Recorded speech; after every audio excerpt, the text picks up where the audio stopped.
place. And our country is starting to do very well again.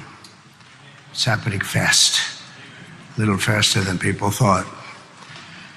And thank you especially to Senator Marshall for the beautiful introduction. Appreciate it very much. Thank you.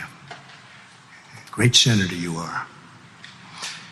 I also want to thank a friend and a man of profound faith and tremendous patriotism who's also become a great friend.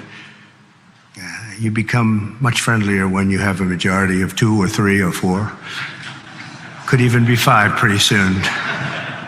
But for a little while it was 1. And that's Mike Johnson, Speaker. Thank you very much, Mike, very much.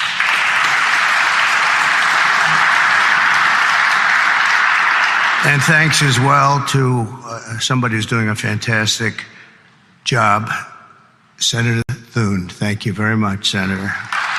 It's not easy. It's not easy. It's really great. And Leader Scalise, Steve, wherever you may be, I think you're here someplace. There he is, a brave guy, too. A brave guy, I always say it. And Senator Chuck Schumer. Chuck, thank you very much. Thank you. Senator Hassan, thank you very much. Thank you, very nice to see you.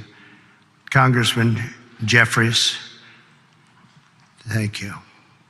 And many other very distinguished leaders in the room. It's a great group of people. If we could ever come together, it would be unbelievable. It may not happen, but it should, and maybe it will. From the earliest days of our republic, faith in God has always been the ultimate source of the strength that beats in the hearts of our nation. We have to bring religion back. We have to bring it back much stronger. It's one of the biggest problems that we've had over the last fairly long period of time. We have to bring it back. Thomas Jefferson himself once attended Sunday services held in the old House chamber on the very ground where I stand today. So there could be nothing more beautiful than for us to gather in this majestic place. It is majestic, and reaffirm that America is and will always be one nation under God. At every stage of the American story, our country has drawn hope and courage and inspiration from our trust in the Almighty. Deep in the soul of every patriot is the knowledge that God has a special plan and a glorious mission for America. And that plan is going to happen. It's going to happen. I hope it happens sooner rather than later. It's going to happen. And it's His hand that guides us every single step of the way. And all of you and the things we have to do is to see the defining role that faith and prayer have played in the life of our nation. And you just have to look at this building, and you can look at each other. You can really look at each other. It's defined almost everyone in this room. I think faith has been very strong with the people in this room. Just steps away from here in the Hall of Columns is the statue of John Winthrop, who famously proclaimed that America would stand as a city upon a hill, a light to all nations, with the eyes of all people upon us. Today, almost 400 years after that famous sermon, we see that with the Lord's help, the city stands taller and shines brighter than ever before, or at least it soon will. In that same hall, we also find the statue of the great Roger Williams, who founded the state of Rhode Island, named its capital city Providence, and built the first Baptist church in America. It's Williams that we have to thank for making religious liberty part of the bedrock of American life. And today we must protect the fundamental freedom with absolute devotion.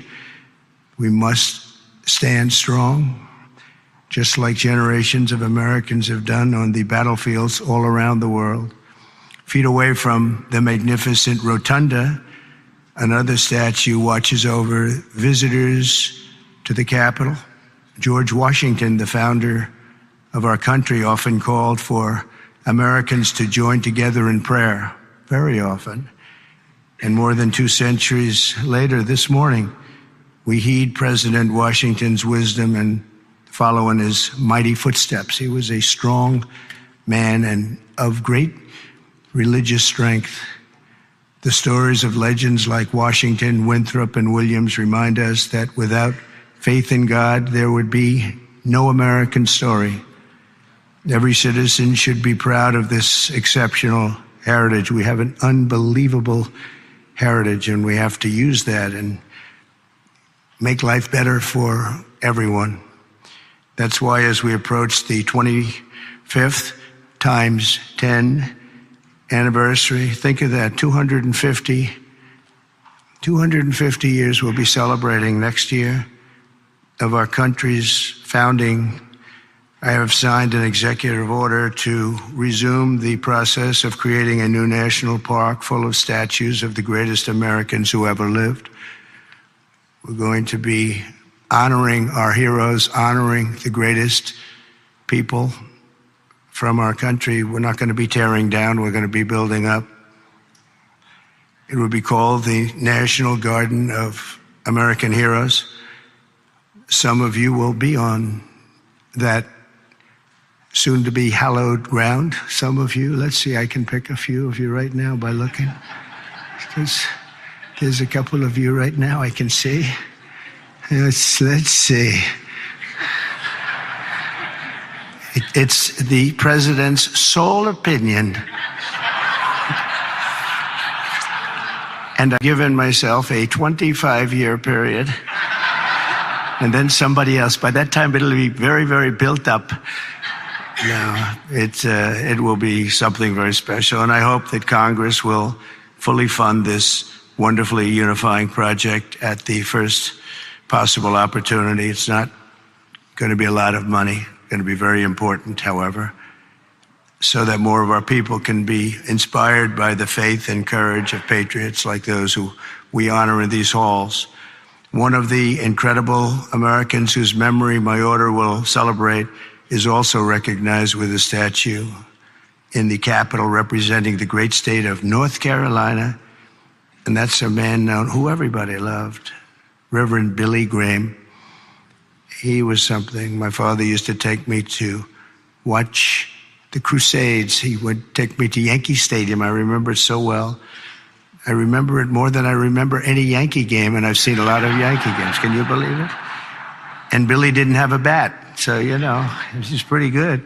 It was amazing. You'd have 60 or 70,000 people, and they loved him. They loved him. I saw him with Franklin. I don't know if Franklin's here. I just don't know, but I've gotten to know Franklin. He's done a great job with helping on tragedies, on problems like in North Carolina, California. He's always the first one there. The work he does is, his father's very proud of him, I can tell you that. But Billy Graham was very special.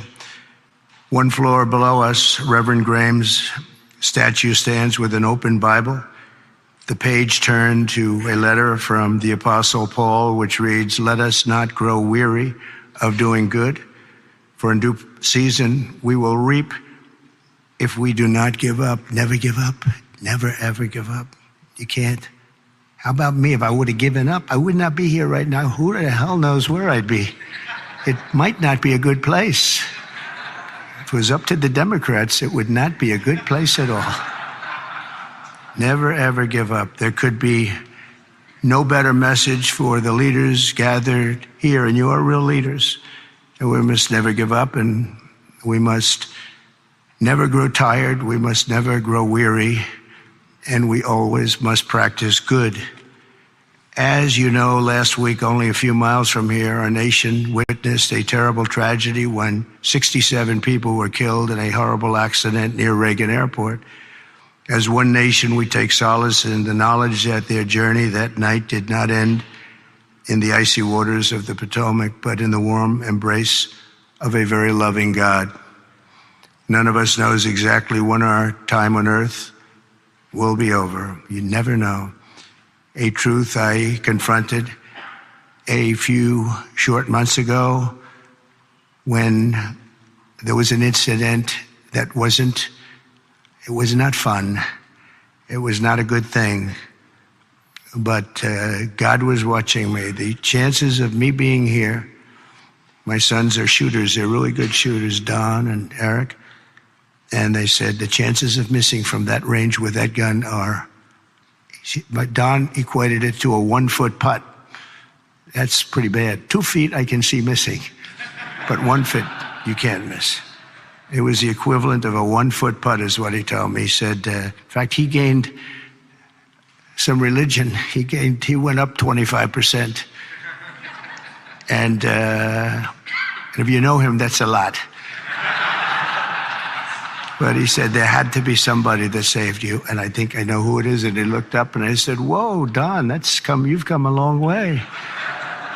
He's a good guy, but my 2 sons just really couldn't believe it. Had I not turned that right turn just at that time, and the audience, 55,000 people standing this way, there were just a few people in the back on the bleachers. There was nobody over there except for my all-time favorite chart in history, a chart on immigration. Immigration saved my life, see? So we're going to be good for immigration, okay? But had I not made that turn, boom, and quickly, it was almost as though a deer bolted. You know, they say the only way you miss when you're a good shot is if it bolts. I bolted. I turned to the right to look at the chart, and I said, wow, what was that? What was that? So you never know, but God did that. I mean, it had to be. The chances of turning, there's no reason to turn to the right. You know, the chart is rarely brought down. I brought it down maybe 20%, and 20% of the time. And it's never on my right, it's always on my left. And it's always at the end of the speech, never the beginning of the speech. And if I was a little more than that 90-degree angle, it would be no good. And if I was a little less, it would be no good. It had to be perfect. The thing went right along the edge. It didn't affect my hair. Can you believe that? Might have touched it, but not where it counts. Not the skin part. But honestly, it's a mirror. It changed something in me. I feel even stronger. I believed in God, but I feel much more strongly about it. Something happened. So, thank you. Thank you. But that event, like the tragedy last week, should remind us all that we have to make the most out of every single day that we have. Who would think that you're in space and 2 things collide? The odds of that happening are so small, even without proper control. We should have had the proper control. We should have had better equipment. We don't. We have obsolete equipment. They were understaffed for whatever reason. I guess the helicopter was high, and we'll find out exactly what happened. But the odds, even if you had nothing, if you had nobody, the odds of that happening are extremely small. It's like, did you ever see, you go to a driving range in golf and you're hitting balls, hundreds of balls, thousands of hours. I never see a ball hit another ball. Balls going up all over the place. You never see them hit. It was amazing that could happen. There was a lot of mistakes made, and it should have never happened. But regardless of that, it's amazing that it happened. And I think that's going to be used for good. I think what is going to happen is we're all going to sit down and do a great computerized system for our control towers, brand new, not pieced together, obsolete like it is land-based, trying to hook up a land-based system to a satellite system. And the first thing that some experts told me when this happened is, you can't hook up land to satellites and you can't hook up satellites to land. It doesn't work. We spent billions and billions of dollars trying to renovate an old broken system instead of just saying, cut it loose, and let's spend less money and build a great system done by 2 or 3 companies, very good companies, specialists, that's all it is. They used 39 companies. That means that 39 different hookups have to happen. And I don't know how many people of you are good in terms of all of the kind of things necessary for that, and it's very complex stuff. But when you have 39 different companies working on hooking up, different cities had different people, you need one company with one set of equipment.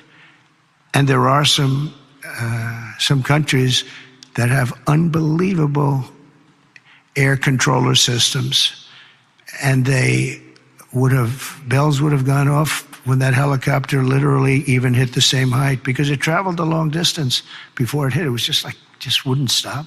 It was, follow the line. But bells and whistles would have gone off. They have them where it actually could virtually turn the thing around. It would have just never happened if we had the right equipment. And one of the things that's going to be, I'm going to be speaking to John and to Mike and to Chuck and to everybody. We have to get together and just, as a single bill, just pass where we get the best control system. When I land in my plane, privately, I use a system from another country because my captain tells me, I'm landing in New York and I'm using a system. I won't tell you what country, but I use a system from another country because the captain says this thing is so bad, it's so obsolete, and we can't have that. So we're going to have the best system, and a lot of money, but it's not that much money. And it'll happen fast, and it'll be done by total professionals. And when it's done, you're not going to have accidents. It's just not, they're virtually not possible to have. Each of us is blessed with a precious chance to help lead America to renew our pledges of faith and everything else, and bring us to new heights and create a future of promise for our people and for ourselves. We have the most important people in the country in a true sense here, because you're the ones that are going to make the decision. You're the ones that are leading us into so many different things, whether it's the right air control system or the right size military, or what to do and what not to do. Most important people. And many of you are very religious. I know so many of you are very religious. And I just think that our country has been so badly hurt. We're very hurt by what COVID did to religion. It really hurt it badly. People couldn't go to church for a long period of time. Even going outside, they were given a hard time. And I'm not blaming anybody for that, but it was very hard to gather. So they start using computers, if that. And when they come back, it's just, a whole new experience they have to get used to. But it is starting to come back. We had a fantastic thing happen yesterday. The Army had the best recruitment numbers that they've had in more than 15 years. They think it could be 25 years, actually. They're going to probably put that out, but more than 15 years just now. And we were worried about it. We were talking about it numerous times that, we don't have people joining our military services. We don't have people joining our police force. We have to cherish our police. It's so dangerous. You open a car and somebody starts shooting. They have blackened windows. You don't even have any idea who's in the car. Oftentimes they have the dark windows, which they're not, in theory, supposed to have, but they have them. The door opens and a gun is pointed at your face, and you can't do a thing about it.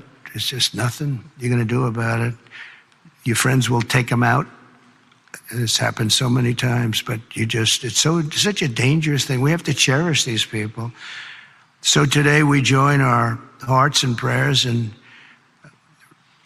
recommitting to putting our country first. We have to put our country first, making America stronger and greater and more exceptional than ever before. And we have to make religion a much more important factor now. We have to make it an important factor. And if we do that, our job is just going to be much easier. It unifies people. It brings people together. Democrats are going to be able to have lunch again and dinner with Republicans. And I remember just as growing up, I'd see, I revered senators and congressmen or something very special, but they were out to dinner all the time. We had an old congressman, maybe some of Cy Halpern from Queens, and he was a friend of my father.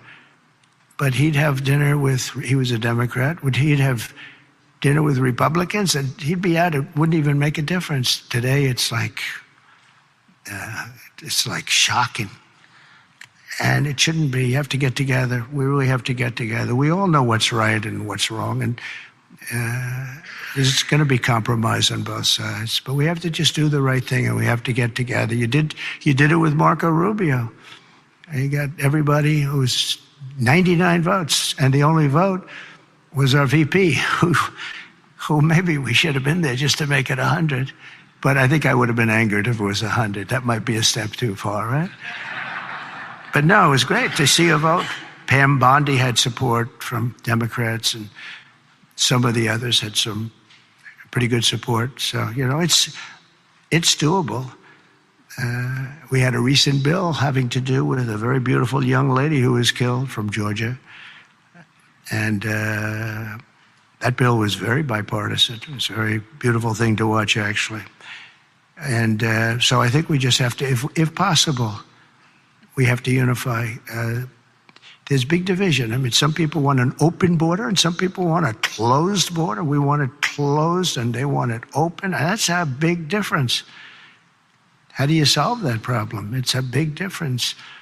Some people want men and women's sports and some people don't. And I was with somebody yesterday who was so upset that the bill was signed where men cannot participate in women's sports. And I said, he's a very smart guy, went to a great school, was a great student, and he actually feels, that should happen. Men should be able to play, meaning transition into women's sports.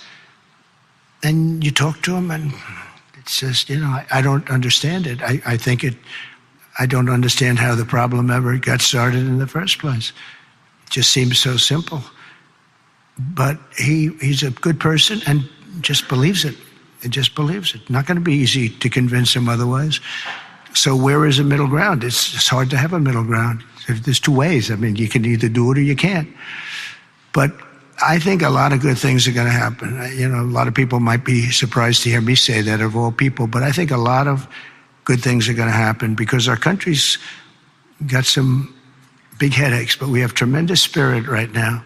The spirit is as high as it's been. It was up 49 points this morning. 49 points. It's the biggest increase in the history of whatever the poll was. So the spirit is there. That's a big factor. That's probably the hardest thing to get back, to be honest. The rest is easy. So I want to just thank you all. I want to congratulate a lot of the new members. I see so many of you that ran great races, David. That was a great race. But so many that ran great races. And on both sides, you ran some incredible races. So it's good to be with you.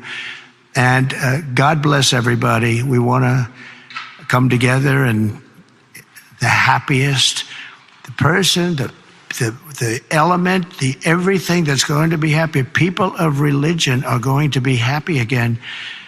And I really believe you can't be happy without religion, without that belief. I really believe it. I just don't see how you can be. So let's bring religion back. Let's bring God back into our lives. Thank you all very much. Thank you very much. Great honor. Thank you.